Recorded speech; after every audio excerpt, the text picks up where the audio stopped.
13 देखिए सालों दोस्तों, से डेथ बेड एक पर था माँ-बाप के लिए और कल जीते जी सुप्रीम अपने कोर्ट का बेटे ऐतिहासिक को फैसला है जिसमें हमने देखा किस इच्छा तरह से मृत्यु सुप्रीम मतलब कोर्ट ने क्या उनके बताऊँ, पिता की दर्द याचिका को से मंजूर कर निजात लिया, पाने के लिए जिसमें उनके पिता ने एक माँ-बाप दरख्वास्त ने की थी अपने कोर्ट से बच्चे के कि लिए इस मामले में कैसा इच्छा फैसला लिया है, मृत्यु की जो वो उनकी याचिका है सिर्फ़ उसको एक मंजूर माँ-बाप किया जाए और जानते इसको हैं कोर्ट ने और मान लिया। बाकी कोई नहीं बहुत समझ बड़ा सकता। फैसला हम है। लोग तो सिर्फ़ एक ये पहली महसूस बार कर ऐसा रहे हुआ है हैं, जब सुप्रीम तो कोर्ट ने हमें इस पता तरह की चल बात रहा मान ली, है कि लेकिन दुःख क्या क्या दोस्तों आपको होता पता है। है कि इसका मतलब क्या है, अब किस बस तरह से भगवान से अब यही प्रे है, हे हरीश को भगवान मौत दी अगला जाएगी। जन्म जो भी दे इस बंदे इसका को तरीका क्या बहुत है, अच्छा जन्म इसके बारे देना, में आपको बताता हूँ। जिसको ये दरअसल सब ना कोई झेलना घातक पड़े। इंजेक्शन नहीं दिया बहुत जाएगा, इस झेला तरह है की इस बात है, बंदे और ने। ना ही कोई 13 साल ऐसी मेडिसिन दी मायने जाएगी रखते हैं जिससे भाई, 13 हरीश की साल। जान ली जाए। इसका एक कुछ प्रोसेस है, होते वो हैं आपको 13 बताता हूँ। साल। हम सबको पता है जिसने झेला कि है, उसी को पता है ऑल इंडिया इंस्टीट्यूट ऑफ कि मेडिकल ये साइंसेज यानी पूरी एम्स के देखना आपको सब जो समझ में आ पेलिएटिव जाएगा, केयर सेंटर है वहाँ सब पर उसको समझ में भर्ती आ कराया जाएगा। जाएगा। वहाँ की एक रिपोर्ट भी ये आई थी कहानी जिसमें आपको उसको झकझोर के कहा रख गया था कि वो देगी। ठीक ऐसा नहीं हो कोई सकता। बंदा नहीं होगा ऐसे में जिसने ये सुन के वो डॉक्टरों खुद का जो शॉक नहीं हुआ पैनल हो। है वो पूरा बाकायदा क्या मूल्यांकन कहानी करेगा, है। क्या स्थिति है आज पूरे दुःख भी हो रहा है और एक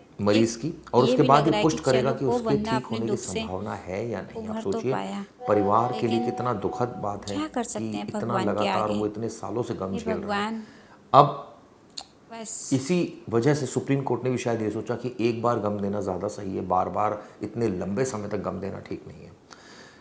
हम सबको पता है कि मरीज को जीवित रखने के लिए कई मेडिकल सपोर्ट्स लगाए जाते हैं, जिसमें वेंटिलेटर होता है, ऑक्सीजन सपोर्ट होता है, फीडिंग ट्यूब होती है, ये ऐसी तमाम चीज़ें होती है। लेकिन अब धीरे धीरे वेंटिलेटर जिससे शरीर के ऑर्गन्स चल रहे हैं उसको हटाया जाएगा। इसके अलावा फीडिंग ट्यूब को हटाई जाएगी, ऑक्सीजन सपोर्ट है उसको हटाया जाएगा, और उसके बाद यानी इलाज को वापस ले लेना इसको कहा जाता है। इसको एक प्रॉपर टर्म जो कहा गया वो इलाज को वापस ले लेना। इसमें इसके बाद शरीर को उसके हाल पर छोड़ दिया जाएगा। ऑब्वियसली ऐसे में शरीर में कुछ दर्द या उसके जो साइड इफ़ेक्ट शुरू होंगे तो उनके लिए मेडिसिन दी जाएगी बाकायदा उन दर्द को कम करने के लिए, यानी अंतिम समय में कम से कम पीड़ा हो इसका ध्यान रखा जाएगा, और इस तरह से मौत जो है वो आ जाएगी। अब ये देखना होगा कि वो कितने दिनों में मौत आती है। कई बार ऐसा होता है कि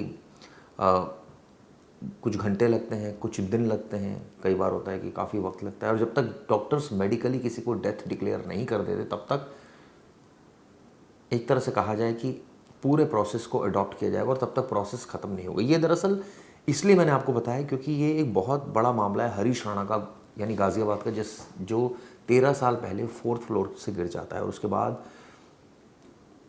उसको वो कोमा में चला जाता है। उसकी हालत को ठीक करने के लिए उसके पेरेंट्स ने, उसके माता पिता ने खूब खर्चा किया, सरकारी अस्पतालों में भी गए, उनको एड भी मिली, लेकिन फाइनली वो ठीक नहीं हो पाया। और अब स्थिति यह है कि उसको बेड सोल्स हो गए क्योंकि वो बेड पर रहता है। इसके अलावा उसको बहुत ही माँ बाप का बेहद दर्द है, किस तरह से उसको फीड किया जाता है। आप सोचिए फूड पाइप लगा हुआ है, ऑक्सीजन के लिए बाकायदा अलग यंत्र लगा हुआ है, यानी कि एक तरह से कृत्रिम तरीके से वो जी रहा था। इसी वजह से पेरेंट्स बहुत परेशान थे और उनका ये कहना था कि इस मामले में न्याय मिलना चाहिए। इस मामले में उन्होंने सुप्रीम कोर्ट से कहा कि प्लीज़ इसको मुक्ति दे दो, और कई बार दलील हुई, कई बार इस पर साइटेशंस लगाई गई, और आखिरकार कोर्ट ने ऐतिहासिक फैसला सुनाया जिसमें कोर्ट ने कहा कि ठीक है, हम आपकी बात मानते हैं कि चिंता जो है, साथ में ये भी लिखा कि चिता जो है वो एक बार जलती है, आप सोचिए, लेकिन चिंता इंसान को रोज़ाना जला रही है। तो ये ठीक वैसा ही मामला लगा जिसमें चिंता ने रोज़ाना चलाया। अब आप सोचिए इस तरह का उपचार, दरअसल हम भारत में अगर बात करें तो दो तरह से पैसिव एनास्थीसिया और एक्टिव एनास्थीसिया ये कहा जाता है इस तरह से, यानी इलाज हटाना जो हमारे यहाँ प्रचलन में है, जिसको जो हम कानूनन हम कर सकते हैं, और एक है घातक इंजेक्शन देकर मृत्यु करना या फिर कोई ऐसी मेडिसिन दे देना जिससे डेथ हो जाए।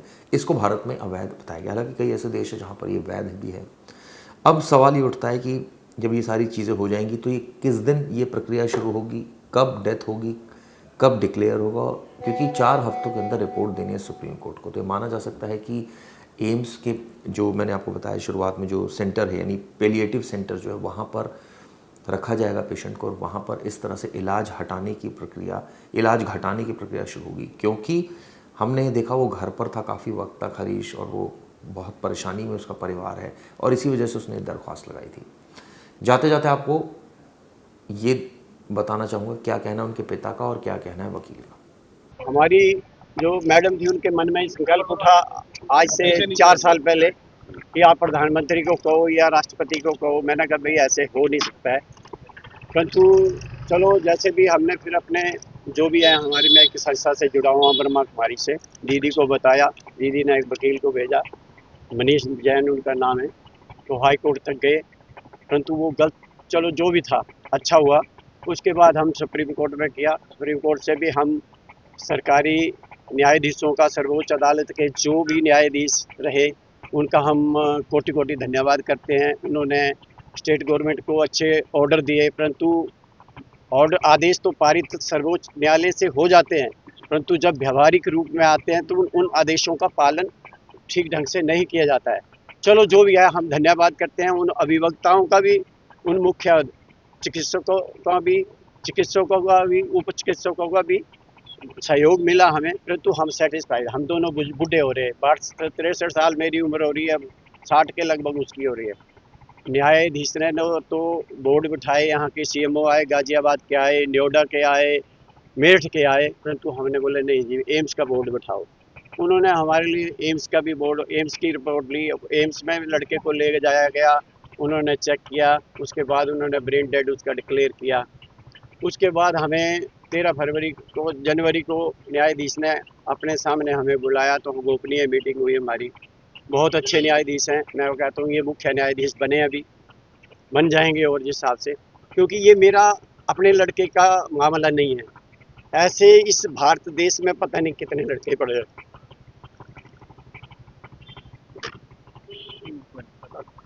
तो हम चाहते कि सबका भला हो, कल्याण हो, तो इस जनहित के हेतु अपने ये स्टेप उठाया कि ऐसा होना चाहिए मेरे जज साहब को। उन्होंने उसके बाद 15 को जजमेंट होनी थी। उसके बाद ये रूल जो इंडिया में आज लागू हुआ, ये 7 देशों में भी लागू है, जो आज ये लागू हुआ है, परंतु कितने लोगों का इसके द्वारा भला होगा। मैं एक पिता होने के नाते, आप भी बच्चों के पिता होंगे, कितना दुख होता होगा। तो दुख तो हर माता पिता, बिल्कुल ये छत्तीस इसकी कोई पूर्ति नहीं कर पाएगा, लेकिन हाँ, अपने तो औरों के लिए भी अब जो ये काम किया है, अब देखो बेटा छोटा आएगा जो सेवा करता है, सुबह 5 बजे 4:30 बजे उठता है, वो उसकी फिजियोथेरेपी करते हैं, हम अपने आप करते हैं। हालांकि चीफ ऑफ जस्टिस चंद्रचूड़ ने तो हमें फिजियोथेरेपी भी अलाउड किया था, नर्स भी अलाउड की थी, परंतु यहाँ मैंने बोला ना भी व्यावहारिक तरीके में से 15 दिन फिजियोथेरेपी आया, नर्स तो चलो हमने मना किया, कहाँ इतना छोटा मकान है, बड़ा मकान तो है नहीं, तो हमें सुविधाएं दी, इसके लिए हम कोटि कोटि धन्यवाद करते हैं। सर्वप्रथम तो हम परमात्मा का धन्यवाद करते हैं, जिन्होंने दिशा निर्देश जज साहब को, जो न्यायाधीश थे अच्छे बैठे थे, वो भी परमात्मा की कृपा होगी, और उनके मुखारबिंद से आज ये जो जजमेंट हम चाह रहे थे हमारी इच्छा अनुसार हो गई। मैं आप लोगों से वैसे मिलना नहीं चाहता था, लेकिन ये भी प्रभु की कृपा है, आप लोगों को देखना होगा। अगर किसी को प्यास लगी है तो मैं पानी लाया हूँ, पानी पी सकते हो। ये भी मंशा थी आपकी कि आप हरीश के धन्यवाद, परंतु एक बात याद रखना, जो यूरोथेसिया जो भी पत्रकार यूज कर रहे हैं, मैं आपको अपशब्दों से बोल रहा हूँ कि आपको अगर पता नहीं है तो पूछ लो। यूरोथेसिया का मतलब होता है इंजेक्शन दे के किसी को मारना, जैसे किसी को कुत्ते ने काट लिया और पागल हो गया, फिर उसको इंजेक्शन लगा देते हैं। इसकी सिर्फ फूड पाइप है, जैसे आम हो, जब महात्मा गांधी ने अनशन लिया था तो 21 दिन वो भूखे रहे थे, परंतु इसकी सिर्फ फूड पाइप हम हटाएंगे, और फूड पाइप के बाद अनुभवी चिकित्सकों की देख रेख में इसको एम्स में रखा जाएगा, और धीरे धीरे पानी देते रहेंगे, और इसकी फिर जो भी पार्थिव शरीर होगा हम इसको बड़े सम्मान और गौरव से बुलाएंगे। हमें खुशी भी है, खुशी इस बात की है कि चलो इस भारत देश में पता नहीं, हर स्टेट में पता नहीं कितने ऐसे लोग हैं, उनका भला होगा।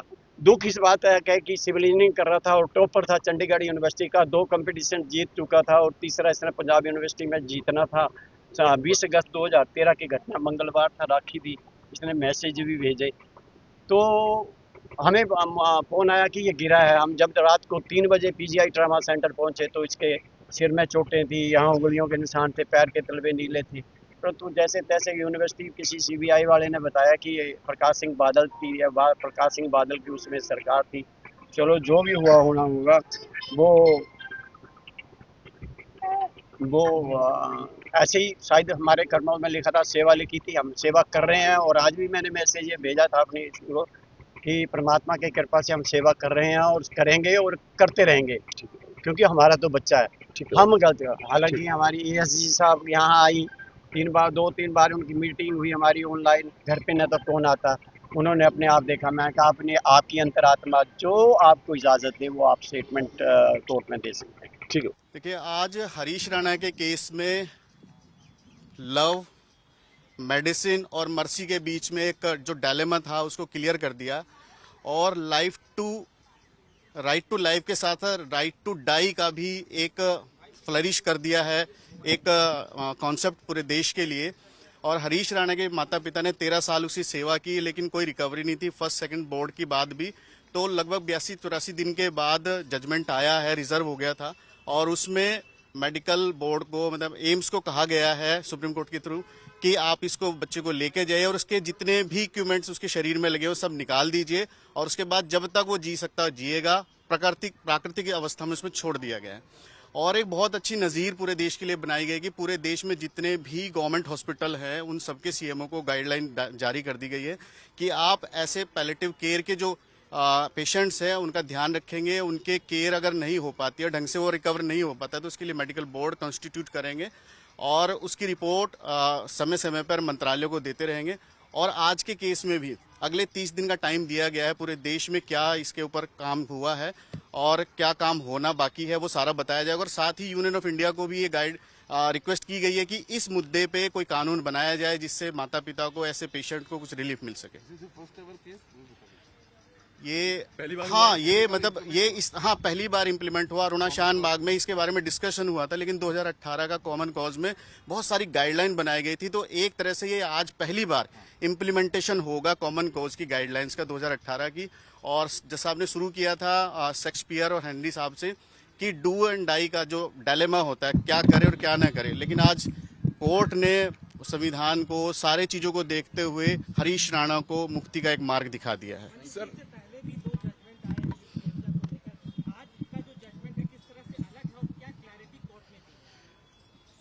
जजमेंट अलग नहीं है, ये साइमल्टेनियसली स्टेप बाय स्टेप हुआ है। पहले अरुणा शानबाग में डिस्कस हुआ था, उसके बाद कॉमन कॉज में और अच्छे से डिस्कस हुआ था, और आज और भी ज्यादा स्टेप बाय स्टेप डिस्कस हो गया है। और ऐसे पेशेंट जिनकी रिकवरी का कोई स्कोप ना हो, उनको इतने लंबे टाइम तक नहीं रखा जाना चाहिए।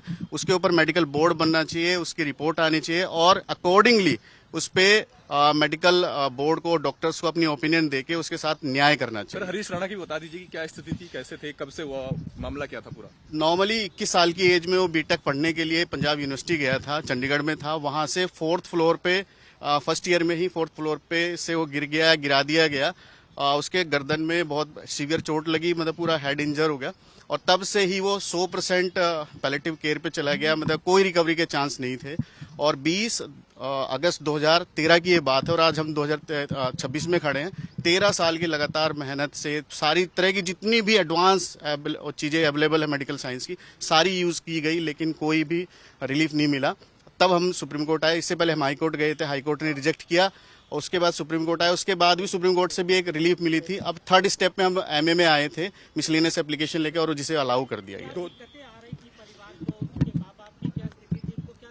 देखिए, सबसे ज्यादा होती है अपने बच्चों के लिए माँ बाप को कि उसकी केयर हो जाए। मेडिकली वो नहीं सेटल हो पा रहा था, ना ही रिकवरी हो रही थी। 13 साल से सिर्फ सेवा सेवा सेवा और कुछ भी नहीं, कोई सिंगल रिएक्शन नहीं। और एक माता पिता के लिए सामने उसका बच्चा जिंदा लाश बनकर है, उससे बड़ी विपदा कुछ नहीं हो सकती एक माँ बाप के लिए। तो कोर्ट ने परिवार वालों की बड़ी, हाँ, परिवार वालों की बहुत धैर्य की तारीफ करी, इतनी ज्यादा करी, और बनता भी है। इतना सेवा आज के टाइम में, इतनी सेवा करना, ये अपने आप में बहुत आउटस्टैंडिंग बात है। तो वो करी है, तो कोर्ट ने भी उसे अप्रिशिएट किया, और पूरा देश अप्रिशिएट कर रहा है।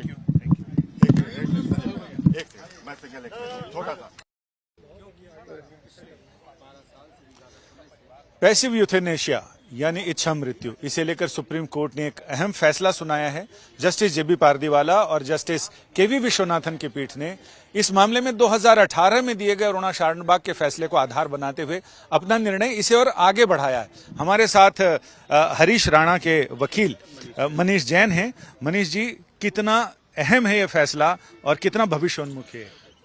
बहुत ज़्यादा भविष्योन्मुखी है, इसलिए क्योंकि पूरे देश के सीएमओज को, सारे डिस्ट्रिक्ट हॉस्पिटल्स को डायरेक्शन दे दी गई है कि इस तरह का कोई भी मैटर आता है पैसिव यूथेनेशिया का नहीं, मतलब पैलेटिव केयर से रिलेटेड, जहां पे पेशेंट किसी भी तरह से रिकवरी ना कर पाते तो उसके लिए प्राइमरी और सेकेंडरी मेडिकल बोर्ड बनाया जाए और इसकी समय समय पर रिपोर्ट अपने मंत्रालय को करते रहे।